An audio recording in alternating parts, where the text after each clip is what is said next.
Yo, welcome back to my channel. Now, in this series, I wanted to teach you guys how to build a survival game because I wanted to build a survival game because I never really did a real survival game.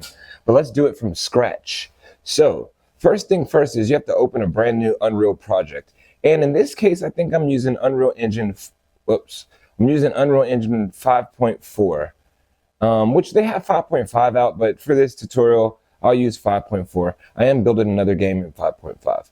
So first thing we want to do is, like I said, open up a brand new project, and it's a third person project. So if you don't know how to do that, I'll show you how to do that. I mean, we got to start from Jump Street, right? Open up this library. For me, it's library.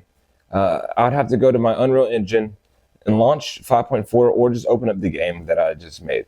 So if you launch it, what's going to happen is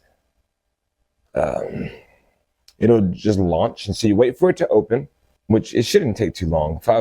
Ever since 5.1, it just goes fast. So now here, what you would do is press games, then press third person, and then name your project something.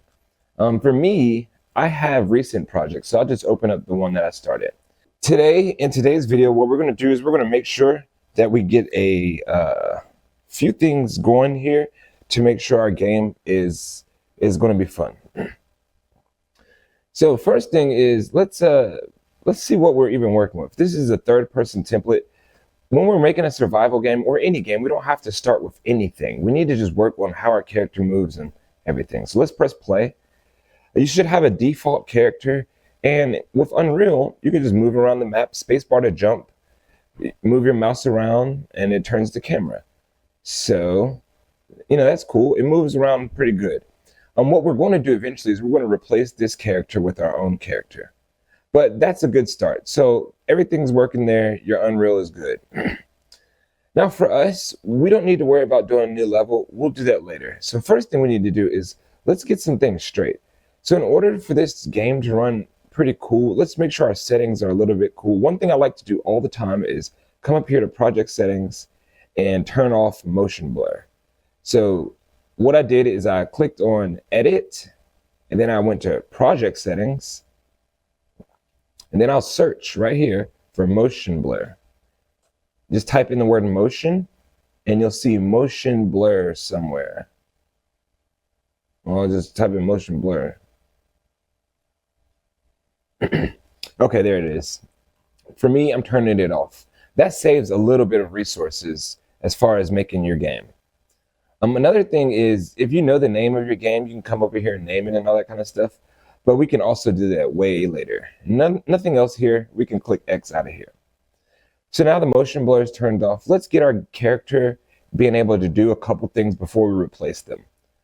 So in the content drawer, you're going to see a few folders here. Third person is going to be our folder that we're going to go to the most. So let's go to the third person folder. You'll see blueprints, input, and maps. In the input folder, we'll see action and this. In actions, we need to add a new action. So they got jump, look around, and move. And those are the three things that we were just doing. Right click, and then put input, and then click input action. Let's name this one sprint. Cool. You don't have to do anything else here. You could double click on it if you want to see what it looks like. And this is what you'll see, but we don't have to do anything here. We just keep on moving on. Let's go back one folder to the input, and let's click on IMC default. Now, when you click on this, we do have to add something here. So what you need to do is open up this mappings, press the down arrow, and you'll see all the ones that are already there. We need to press the plus sign to add a new mapping. Let's add a sprint. So we've already created sprint, so just click on the one you created, sprint. And now there's an arrow right beside it to the left. Click that arrow, and we need to assign a key. For me, it's going to be the left shift. So click on this button here and press the left shift key on your keyboard.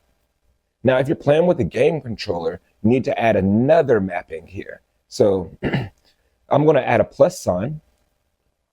And down here where it's, instead of clicking on this, because I don't have my game controller plugged in, what I'm going to do is click on where it says none, go to gamepad. And for me, sprinting is going to be maybe holding the left thumb pad. So left, let's see. what's it called? Left thumbstick button.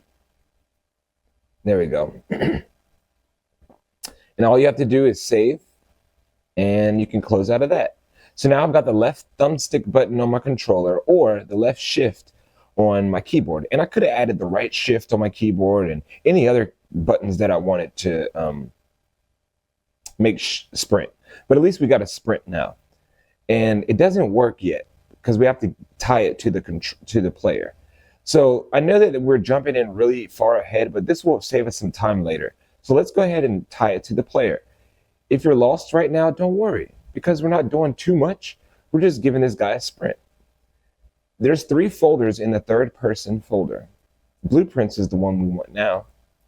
You're going to see your character, which is called BP third person character. Double click on that, and the blueprint will open up. And this is how we write the code for the character. Now, each piece of code is like written in these blocks, and basically they put little captions around each block or each sequence of blocks to let you know what it does. So this is all the stuff they have. We need to add a sprint. So let's show you how to add something to this. First of all, let's right click on this grid anywhere in a blank space, not inside of one of those though. So right click, and now we're going to type in sprint. And you're going to get 2 of them. And what you want, I mean, they're the same thing, but what you want is the top one right here. Enhanced action events. Boom. And it's going to look red just like one of these. So you can pull this arrow down, and now you have a lot of different choices. From these plugs, what we're going to do is we're going to tell our character to sprint. So how do we do that? Since we're already referencing our character because we're inside of our character, we don't have to reference our character. So all we have to do is tell the character's speed to go up when we are pressing the button and go down when we're not pressing the button. So when sprint is started, right? Soon as you press the sprint button, we're going to have something happen. So we want the speed to go up. So see how I can click and drag off this line? We need the speed to go up. So in order to get the speed, you have to come over here on the left-hand side.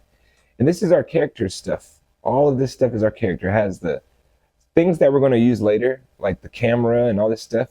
But at the bottom, it has something called character movement. Let's click on that. You can actually click on it and drag it into your scene or into your blueprints. So now you got character movement. Now we need to change the speed. So what you want to do is off of character movement, drag off of it and let go of your mouse and type in set max speed. Oops. And the speed that we want to set is the set max walk speed. So right here, and plug this one into started. So as soon as we press the sprint button, which for us is going to be left shift, or if you're using the gamepad and you follow it along, it's going to be the left, L3 button.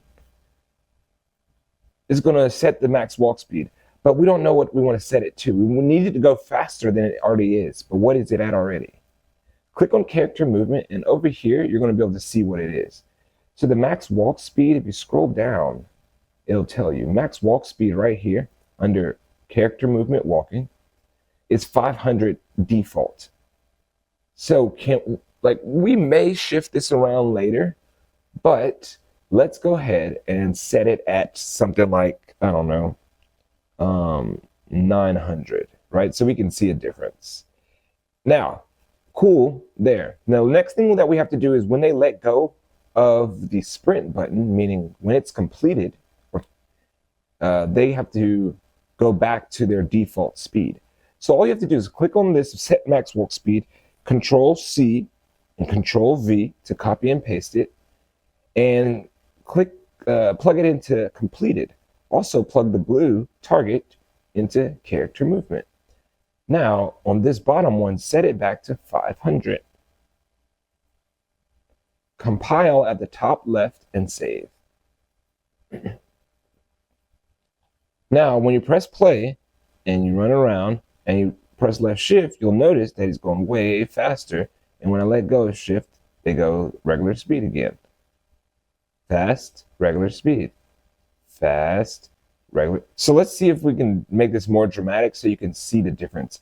Because I don't know if you really saw the difference there, but let's go ahead and set this number up to a different number. Now, before we do that though, let's make this system variable so that if we want to change it on the fly, we can do that, right? We should be able to do that at any time. So instead of saying max walk speed 900, let's drag off this green pin, let go, and say promote to variable. And instead of calling this max walk speed, down here on the left, we can type it and call it something else. We'll call it sprint speed. So when they do press the button, they're going to go to the sprint speed.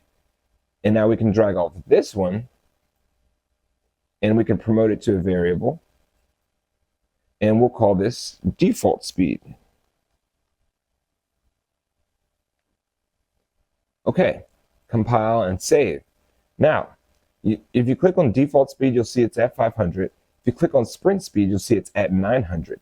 We can change this, but even better, we could turn these on and you could change it from outside. But right now, that's too advanced. We'll leave them off. I just wanted to, if you guys are advanced or not, I don't know.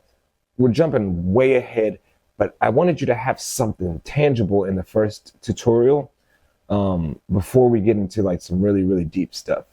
So this sprinting is what we want to do. Let's change the sprint speed here to like 1500. And keep the default speed the same, compile, save, and press play. Now when I'm walking 500, sprinting 1500, and moving, right? Let go, I'm regular speed, sprinting 1500. Okay, that's good. So now we've got a sprint. Oh, whoa, did you see that? Whoa, when they came to a stop from sprinting that fast, he slid. We don't need that to happen. So in order for that to not happen, because that's not cool, unless you want something like Indiana Jones sliding game, I don't know. We need to fix some things here. In the character movement, come over to your braking friction, change it from 0 to like 10 or something like that. And it shouldn't be sliding around when you stop. Other than that, you can press compile and save, and then you're done. And now you have sprinting in your game. So remember to change the sprint speed. All we have to do is click on sprint speed. Down in the bottom right, we could change the number. For me, I'm gonna set mine back at 900 just to have a, cool one. Down here in the bottom right, can save. And default speed, I'll leave it at 500 for now. Compile and save. Cool. So remember, all we do is we set up our character, we set up some settings, and now we got a sprint in the game, which is going to come in handy for the rest of the game. In the next tutorial, we're probably going to put in a character here. I'll show you how to put in a character so we can have our own custom character, and then we'll get busy with starting to survive in the survival game. So thanks for joining me in this one, and I will join y'all again in the next episode. Peace out. Run to the money, on the feet, don't fail. The DA and the judge, on the do they best to jail. I done heard it all.